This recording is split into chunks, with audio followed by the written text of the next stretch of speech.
How's everybody doing this afternoon? Good. Good. My name is Jedidiah. I'm a consultant engineer with FM Global. I'm also the fire prevention grant coordinator for the Chicago operations. So that's Illinois, Indiana, Wisconsin. So if you guys have friends in those states, feel free to let them know that they can apply to a grant for us. What we're going to talk about today is some of the resources that FM Global offers to fire service departments. So this is the fire service website. It's just fmglobalfireserviceresources.com. That kind of offers a multitude of things. Quick registration, I believe all free, correct? All the registration, everything is completely free. Oh yeah. Yeah, once you log in and you'll have your password, then the next time you can go right in and it'll let you into any one of the training sessions, the resources. Yeah, and it covers a multitude of topics. Honestly, a lot of the topics we were talking about earlier this morning. So, like it says up there, automatic sprinkler system design and the functions of them. What can happen that allows fully and adequately sprinkled buildings to burn, or the sprinkler system not to actually control the fire. Pre-incident planning for protected buildings. And then the big one that Mark talked about earlier, which is the top-loading ASRS. So, I don't have a link for this website. Oh, you can meet. Oh, sorry, I'll log in. Yeah, so the fighting fire and sprinkler buildings training that's on this is just going along.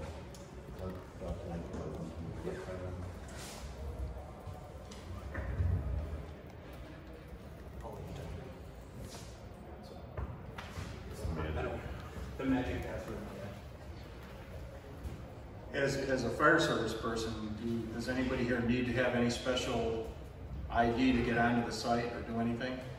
I don't believe so. I've always logged in through my FM Global. Okay.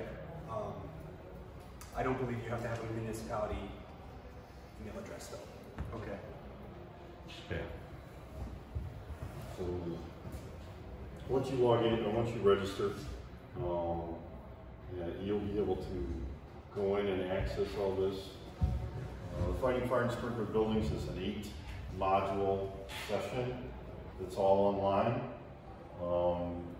And it goes through, the whole concept of why sprinkler buildings burn. Some of it talks about fire ground operations, talks about pre-incident planning in there. And it's really designed to give you knowledge of how to be able to best use automatic sprinkler protection that's in a facility to your advantage. This is what you're doing.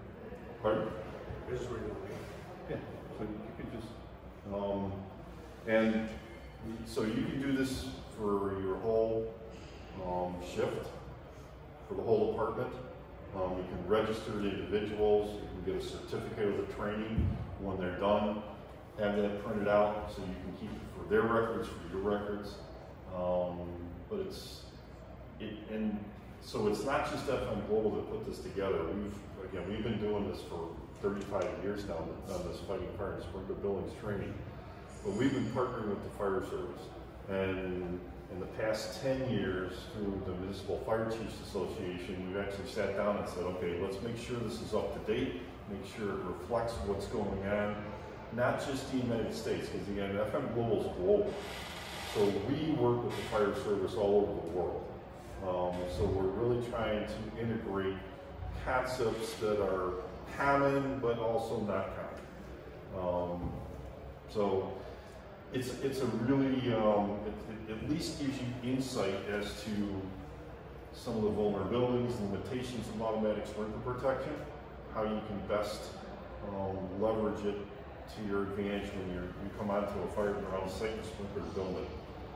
What things are going to be good to do, what things can be very detrimental depending on the occupancy.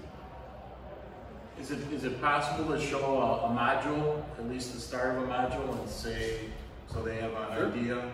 Which one do you And then you could do it on, well, so you could do it on shift at work, right? How long would might a module take to do? If you had concentration on it? Probably 10 to 15 minutes, I'm thinking. Oh, okay. So, Yeah. So you could have a mini drill, or you could have So do one or two of them on a shift.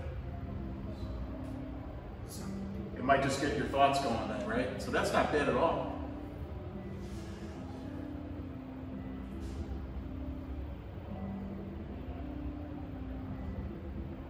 Here we see two fires side by side. The contents, configuration, setting, and ignition scenario are the same in both. The only difference is the presence of an automatic sprinkler system in the test on the right. There is no fire suppression system on the left. It is strikingly clear the significant difference the presence of a functioning sprinkler system makes in the control, suppression, and extinguishing of the fire. As we've just seen, sprinklers make a difference in both fire suppression success and fire places that burn? The first burn? Was that one of your places? Oh, that's the large burn light. Okay. Where we did the Sorry, I didn't side-by-side know. test, yeah. Sorry. Yep. by providing an available rated fire suppression system 24/7, 365. Activating immediately upon sensing a rise in temperature, no waiting for the fire department to arrive. Operating directly over the fire only, putting water only where it is needed, and sparing non-involved contents. Continually operating, even in a large fire and thick smoke. Wetting combustible surfaces in the vicinity of active fire, thereby reducing the chance of fire spread to nearby combustibles. Controlling and containing fire by cooling hot gases to burning surfaces and suppressing flame height. Controlling radiated heat. Using less water than a fire hose. Sprinklers deliver as little as 20 gallons of water per minute, whereas a hose delivers hundreds of gallons per minute. Sending an automatic alarm to an approved monitoring station. Remember, sprinklers don't operate the way you often see in the movies. Pulling a fire alarm doesn't automatically start the sprinkler system. In most systems, only a few sprinklers directly over the fire will operate, not every sprinkler in the building. FM Global found that in 75% of the fires it investigates, the fire was controlled by 9 sprinklers or fewer. The advantage to the firefighter of the sprinkler system is clear. In the first graph, the fire is in an unsprinkled structure. Within 7 minutes of ignition, the fire is at 1600 degrees Fahrenheit, a temperature that is beyond the deformating temperature of the steel supports holding up the roof. When the same fire is in a sprinkled structure, after 3 minutes, the temperature in the building is less than 200 degrees Fahrenheit. Which situation would you rather enter?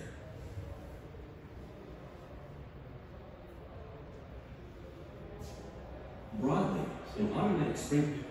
Move on. So, I mean, that's just the first module of that session that talks about fighting fire and sprinkler buildings.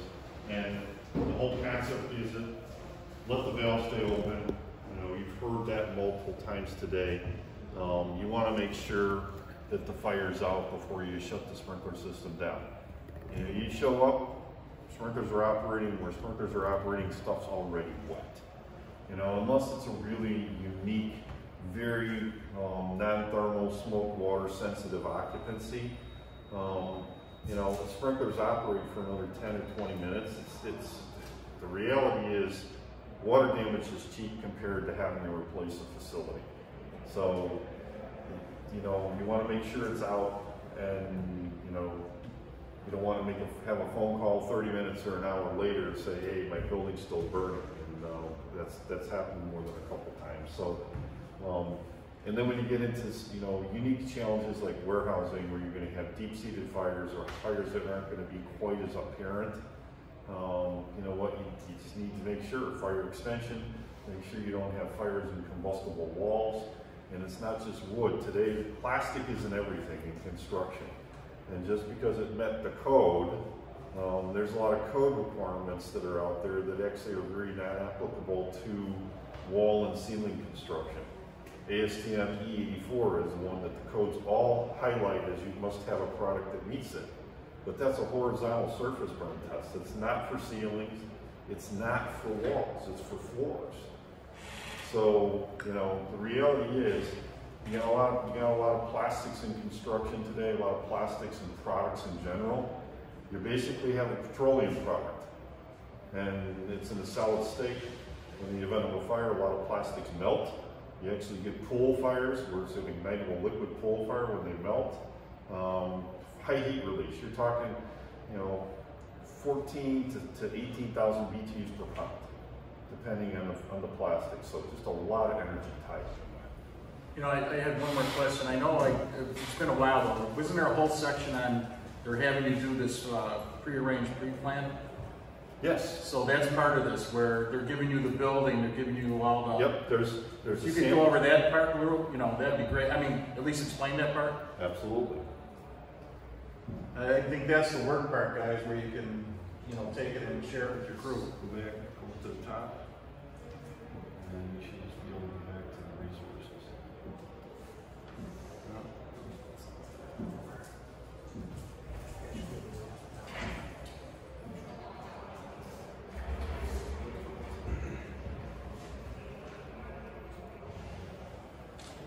You're still in fighting fires, right?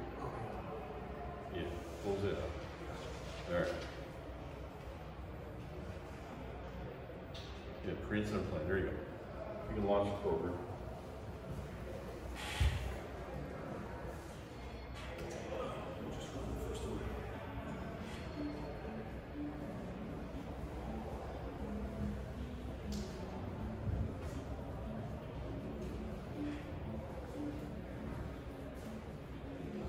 Developing pre-incident plans for protected structures affords the responding fire department many advantages.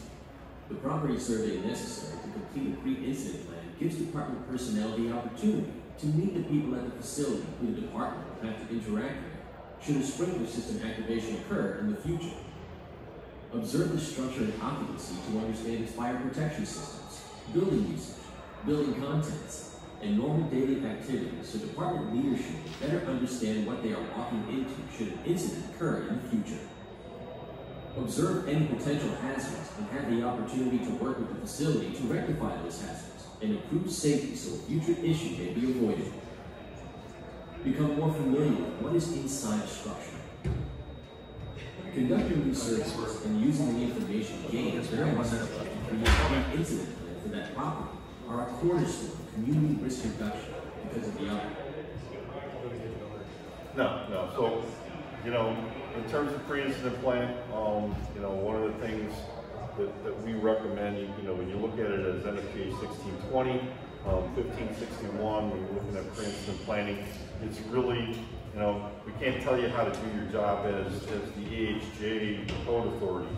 When you do a pre-incident plan, you really don't want it to be a code fault finding, you know, enterprise. You're trying to build plans so that you can understand the hazards and the deficiencies and the things that are good at the facility and how to best respond to this emergency incident. I mean, fire service, you're going to get called from everything. You're going to get EMS, you're going to get hazmat, you're going to get fires, you're going to have, you know, electrical fault kind of conditions that don't have a fire following.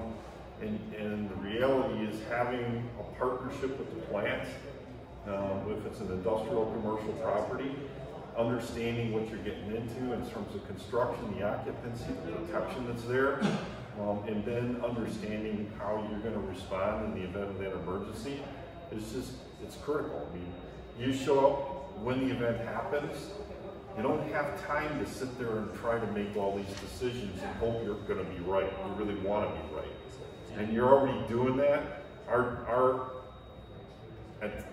effort is to try to help the fire service when you get into these industrial properties that are perhaps outside of what you've had the ability to be training on, give you that insight and give you the knowledge that we have on fixed protection systems and the hazards that you're going to see.